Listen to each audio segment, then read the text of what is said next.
Hello and welcome. My name is Zafar Iqbal, and you are watching the Mojo Story. A U.S. military aircraft carrying over 100 deported Indian immigrants has just landed at Amritsar Airport, International Airport. Uh, the deportees include 25 women, 12 minors, and 79 men from Punjab, Gujarat, Haryana, Uttar Pradesh, and Maharashtra. The Punjab government has arranged transport and assistance while police are screening deportees for criminal records. Now, obviously, there is going to be a debriefing that will take place, but it's very significant that all these people have been sent on a military aircraft. To discuss this, we're joined by an eminent panel. We're joined by uh, Shashikant ji, he's a former DGP of Punjab, and we're also joined by Alok Bansal Sahab, Director, India Foundation. Shashikant ji, I was just wondering, two things came to my mind immediately. One, that they were sent on a military aircraft, and second, that they landed in Amritsar. These two seem unusual, or they are usual that these people can be sent on a military aircraft, and rather than being they're landing in Delhi or Gujarat, because 30 of them are also from Gujarat, they're landing in Amritsar. What can be the possible reasons for this? Look, I don't know what's the really division, how many Punjabis or Gujaratis or guys from UP or other states. And I think landing in Amritsar is as good as landing in Delhi. Yes, people are speculating that they didn't land in Delhi because of the election process which is going on there. They thought that it might create certain problem out there. I don't Yeah, subscribe to that theory. I right. said that Amritsar is as good as Delhi, and from here, certainly Punjab police, after talking to them, will send, after what you say, debriefing them, will be sending them further ahead to their destinations. And what And is as the far as SOP the that will generally be followed now? Now that they have arrived in India, how is this SOP followed step by step? You can see on the screen that's the military aircraft that brought these people back to India. Now, the SOP is that once these guys deplaned, then they'll certainly be debriefed at how they had gone there, what for they had gone there, what were the finances, how exactly they were living in the US, where they were living, how they were making their both ends meet, were they involved in drug trade or some other illegal thing, the entire gamut of the things, and what was anybody involved in any of the anti-India activities. The debriefing is certainly very important to bring on record what exactly they were doing and what exactly is a problem now. Then they'll be talked about how did they manage the funds from here, whether the funds were sent from here through Hawala route or maybe there's some how did they sell their property, and lots of questions will come up because these guys, I know, they sell their property, etc., and some of these unscrupulous travel agents, they just milk them nicely. And so there are lots of questions. Debriefing is very important. And then along with that, asking the entire legal process. When I talk to them, certainly the question will come up. Uh, who were their contacts in India? Who had instigated or promoted that they should go off to US? What was the donkey route that was followed? Lots of the entire whole gamut of questions is there on which they'll be debriefed. That is the first most important SOP. Thank you. Right. And Alokji, coming to you, one cannot miss the timing. This comes days after President Trump took over. I'm sure an elaborate exercise must have been carried out by the Indian embassy and the consulates there before they were sent here. But do you think there is a messaging in all of this? They being sent on a military aircraft, and uh, in a few days, Prime Minister Modi is going there. See, Jafar, there are a lot of issues which you need to understand. I think you've not understood the whole thing well. Please understand why they are being sent in a military aircraft. Because firstly, deporting them from there involves cost. Now, if they would have been sent in a civilian aircraft, there would have been cost upfront. The airline Right. would have asked for a cost. In a military aircraft, there's no upfront cost. There is, of course, a cost involved, but that could be considered as part of military training because this being C-17 is a transport aircraft which flies across the globe as part of training sorties. So it's just part of a training sortie that they have been brought. Why Right. they have been brought to Amritsar? Because Amritsar is next to Pakistan, firstly. Secondly, bulk of the people who have been sent, the largest chunk is from Punjab. There is a large number of people from Punjab in that part. Landing them in Amritsar also sends a message across the border that you are also going to get them next. So that's it. Right. Now, one of the stipulations which Trump had actually placed before the leaders of the other countries was that they should be willing to accept the illegal immigrants. You saw what happened with Colombia. The Right. Colombians people went there, and there was, of course, initially a tension. Then eventually Colombia agreed. You have seen what has actions have been taken by Canada and Mexico to stop illegal immigrations.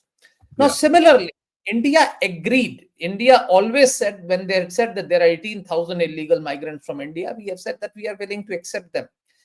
So that is as far as this. And I think it was India's willingness and the need of President Trump of needing a country like India that Prime Minister Modi has been sent an invitation to come. Now, having achieved that, now let's come to the next part. Firstly, once they land, the first thing that you need to establish is they are Indian nationals. See, because there could be anyone. See, most of these people have destroyed their travel documents. Now it's only a guesswork that they are Indians. There could be Pakistanis, there could be Bangladeshis, there could be any South Asians masquerading as Indians. So the first part of debrief has to be to establish whether they are Indian citizens. And then, of course, there are plethora of questions that need to be asked. How did they go? Who incentivized them? How did they? Who are the people who assisted them? And then next legal course of action would have to be taken, whether according to Indian laws it is illegal to try and go to another country. That part will come.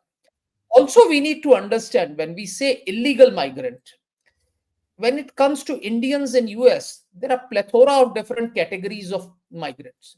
There Right. are Indians who have overstayed their visas, who have still got valid work visa permits, but their visas have expired, so they can't come back and go. So there are a large number of people who had gone there to study. They are on 3 years visa. Their work permit, they have taken work permit subsequently and are working, but they don't have the visas to the visa tenure or visa time has ended. So this part as to who all are illegal migrant will probably, it will shape out, span out as we go further. As of now, I hope these are the people who were completely illegal, who had no where visas or anything. But we will get to know who these people are as the time passes by, because as you have been brought out, that there are women, there are children.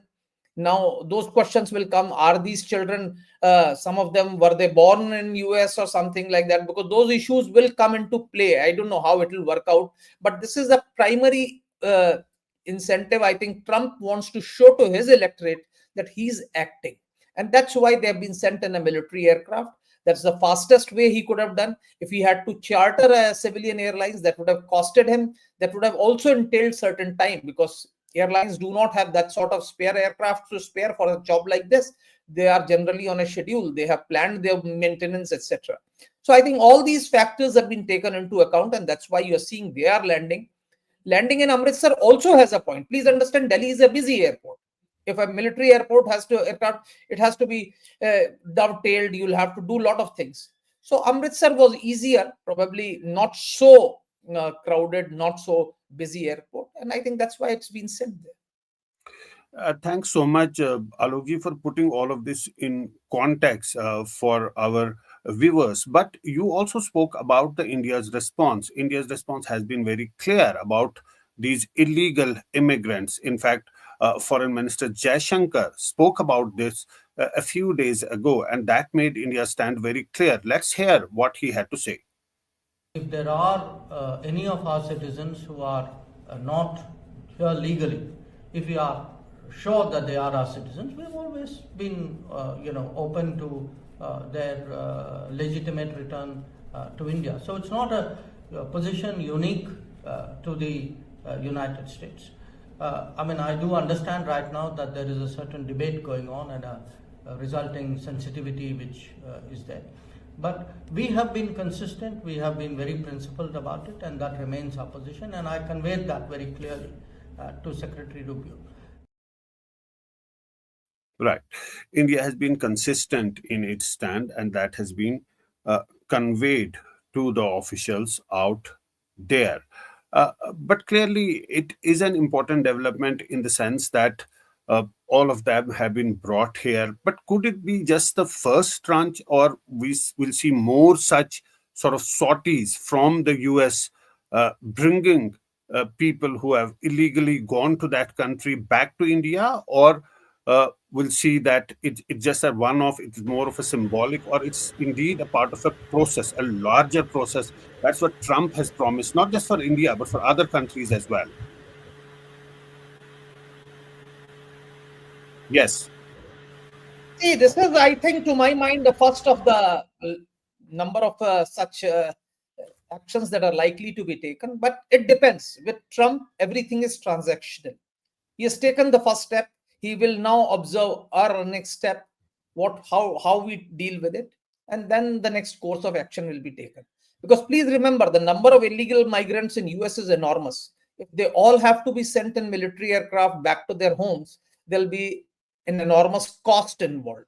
So right. as of now, he's made the symbolic gesture. He has sent people back to some of the countries, and we'll see how he moves forward. May not, they may not come by. He may probably insist on the host countries to and make arrangements to take them back.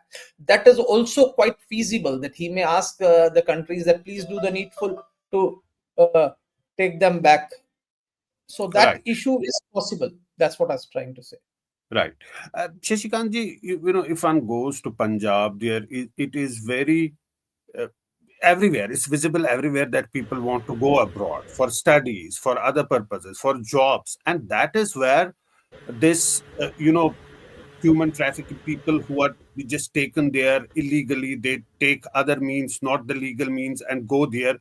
Do you think that a sort of a crackdown is needed, particularly in states like Punjab, where this trend is seen more, to stop the exploitation of people who go without proper documentation in countries like the US? Certainly, yes, because if you look at the number of persons who go abroad, the most, I think, two states which just are most important are Punjab and probably Gujarat. Lots of persons from these two states, they just migrate abroad in roads, and they thought in search of better Yeah. opportunities and life, etc., etc.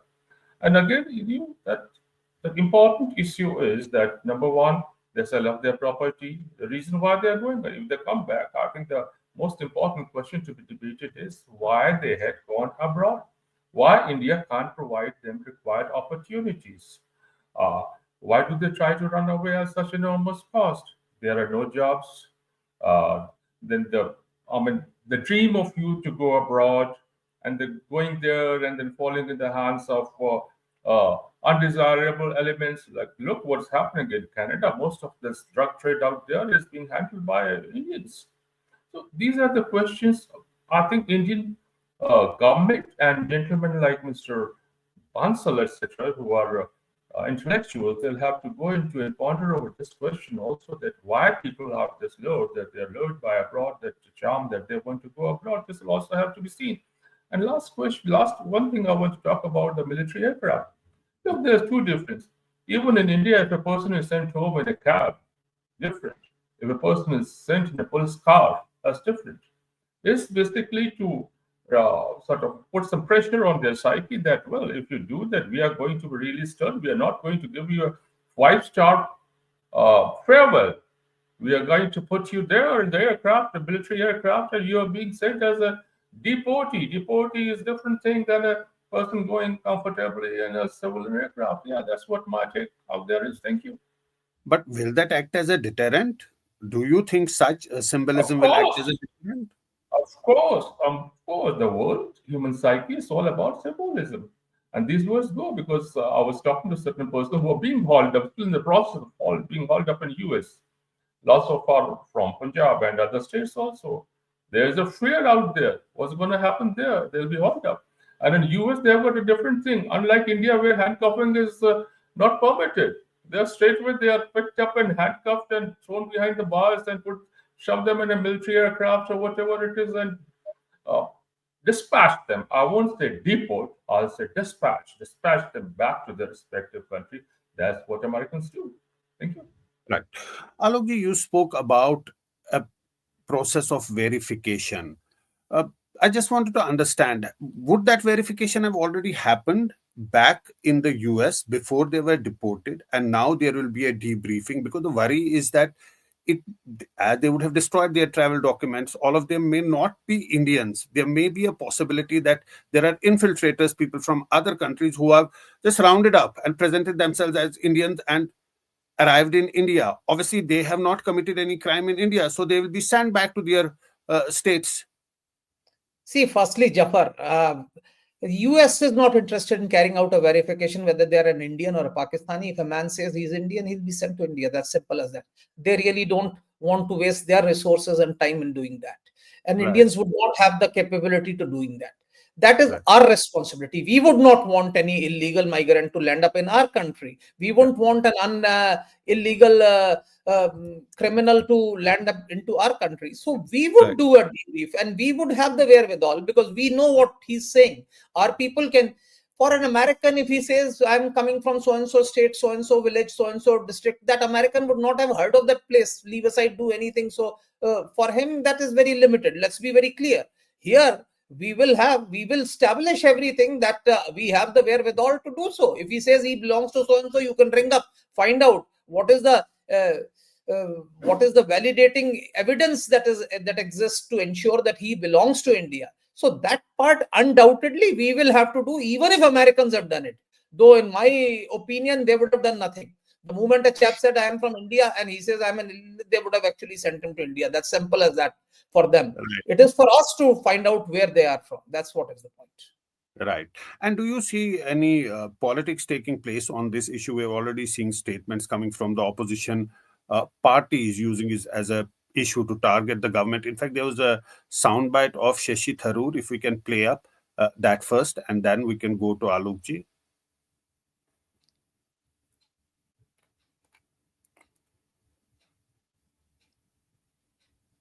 Administration's deportation, I think two or three things are being forgotten by the public. Number one, this is not the first such deportation, won't be the last. Even before Trump came, during the Biden administration, in the last fiscal year, which ended in September 2024, there were already 1,100 Indians sent back from America, illegal Indians. The Americans estimate there are 725,000 undocumented Indians who are eligible for deportation. And in the course of the last 4 years, they have arrested 170,000, almost 2 lakh Indians in their two borders with Canada and Mexico. All these people, they say, are there illegally. If they are citizens of India, we have an obligation to take them back. There is no debate about that. We have to take them back.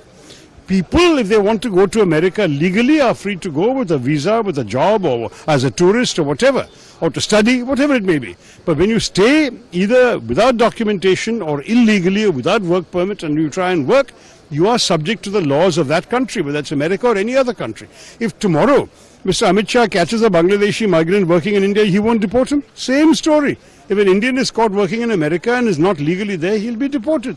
Story is the same for every country. Immigration story is the same for every country. Alokji, that's the point, and that seems to be a very valid point, that if there are people from other countries in India, they too can be deported. And he is saying that it's not just the first time that such deportations have taken place from the US, it's happened in the past as well. See, Zafar, firstly, there is no politics involved. Unless, of course, you have a glasses which see politics everywhere. There's no politics. He's made a very clear statement. Yes, It's yes. similar statement as Mr. Subramaniam said. So he says if they are illegal there, we will take them back. So this has been happening. This will continue to happen. There are lakhs, as I said, there are lakhs of people who are actually trying to cross from Mexico, Canada. They are apprehended.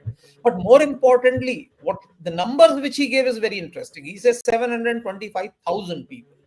The government of India has till now accepted 18,000 people. But there's a huge mismatch between the two numbers. Please understand. And that's what I was trying to say. That in US context, there are numerous people who can come within the ambit of this so-called illegal migrants who are not considered as illegal migrants because they are on valid work permit. They had gone there on a valid visa, but the visa validity has expired, or they had gone on a different visa and are doing something else under different visa. So please understand that the moment this motion gets aggravated, we're trying to identify who's illegal, and the perception who's an illegal is also a very complicated one. Because please Yeah. understand, Trump during his campaigning has said even H1B needs to be scrutinized. Because when a company gets a person on H1B, they give an affidavit saying that such a talent is not available locally in the US. Now, you know that affidavit has got no meaning. It's actually just for the sake of it. But if you actually start scrutinizing it seriously, then half the people who are on H1B will actually not be able to go there. So there are a lot of issues when we look at illegal migration as far as US is concerned. I think this particular 104 who are coming is basically to give a message to more for his domestic audience that yes, he means business, he can do it, and he will do it. So that's what he wants to keep his domestic audience, his voters happy that yes, what he promised, he has done it. So that's what he has done. And I think that's what is required from his point of view, and that's what he's doing. Right. Playing to the domestic politics. Shashikanji, the point that Alokji was making is that the perception of who is an illegal migrant also varies. That is why there can't be a set number, a fixed number. What may be an illegal migrant for one party may not be an illegal migrant for the other party. True, that's right. As per the American law, what happens really if a person is overstayed his visa, it becomes illegal. State where the rule is very, very simple that this was the permit, you were permitted to live here for this amount of this much time period. If the time period is over, it becomes absolutely illegal. That's what they do. And here's one more point which I'd like to bring in for discussion. Look, whatever Trump has done is not necessarily only for the domestic audience. He is moving ahead with two things. Basically, broadly, one is illegal guys who've gone there, and second, the tariff war. That this kind of thing, once started, naturally it will send shivers down the spine of most of the countries who were trying to go in for a tariff war with America, trade war with America, or illegal things. It's a message, I think, Mr. Bansal, that is the message for the entire world that, hey, guys, if you don't fall in line, I'm going to do this thing and that thing. And that he's trying to show that he means business. And everybody knows that he means business now, as on date, certainly. So this is what I think, and maybe if you want, we can discuss it. Thank you. Right. Alokji, it's a messaging that is sent to different quarters, Shashikantji says. But how do you see the India-America relation right now? Do you think after the change in America, President Trump taking over, do you think certain change taking place? We may see a very small thing that these people are deported on a military aircraft, and India has been saying that if they are illegal, then they have to be brought back to their country. But on the whole, the larger picture, how do you see the larger picture panning out from here? See, Zafar, first thing is the only thing certain about Trump and his administration is unpredictability. So Right. to predict how India-US relations will pan out is difficult. As of now, there is no doubt that a large section of Indian diaspora feels that relations will improve because there are a lot of things which Trump has, which likes about India. The way Prime Minister Modi has been invited. More importantly, the countries in India's neighborhood are very, very emphatic that Modi has been invited by President Trump. They look at President Trump as Prime Minister Modi's good friend. So these are the perceptions. Now, how it will pan out is very difficult because President Trump could act in any particular way. Shashikantji talked about tariffs. The fact is that tariffs has been used as a tool of diplomacy by Trump. Now you see, he has taken back tariffs. He implemented tariffs against Colombia. When Colombia acceded to his request, he took back. Canada, Mexico, he has Yes. withheld. Yeah. China, he's continued. So he will use tariffs as a powerful instrument of diplomacy. He'll use it as a threat to make other countries fall in line. And that's what he's trying to do. And I personally feel with Prime Minister Modi going there, I think things will work out well for India because India has always agreed to take back illegal migrants. As far as tariffs are concerned, there could be negotiations. We could negotiate those issues. But again, as I said, with Trump, you can never be certain. He may say something today, He may do something entirely different day after. And that's and how he is. You can see on Afghanistan, his statements, on various international issues, his statements have been so damn different. That's what I said. Yes, and he's using the tariffs as a tool. Last word to you, Shashikanji, before we wrap up. Well, I think that we were talking about the relations between India and America. Certainly, I think as a security person, like worked in security agencies, worked abroad also with the capacities, I think certainly they're going to improve. Reason being, America as on date has to ensure that the China doesn't get out of his shoes. He remains fixed there. And and India is one of the basic, biggest boulder that as far as the China is concerned. Certainly, I think to contain China, he will have to do it, ensure that his relations with India certainly remain good. And yes, arm twisting will go on off and on the question of tariff and this and that. But if you look at the larger perspective, Trump has no option but to ensure that India and American relations remain good only because of China. Already he has done something, the string of pearls, certain countries in Latin America, they were trying, he told them, hey, China's influence is not permitted there. So I'm sure, and I hope and wish that Indian relations with the United States will remain good. Thank you. Right. Thanks so much, Shashikantji and Alok Bansal Saab, for joining us today and for sharing your thoughts. And thanks to our viewers for watching the Mojo Story. We'll have to wrap it up here. Thanks for watching. It's great to see you here. Thank you for watching our work. If you haven't subscribed yet, don't forget to click the bell icon and subscribe to Mojo Story and support independent, robust journalism.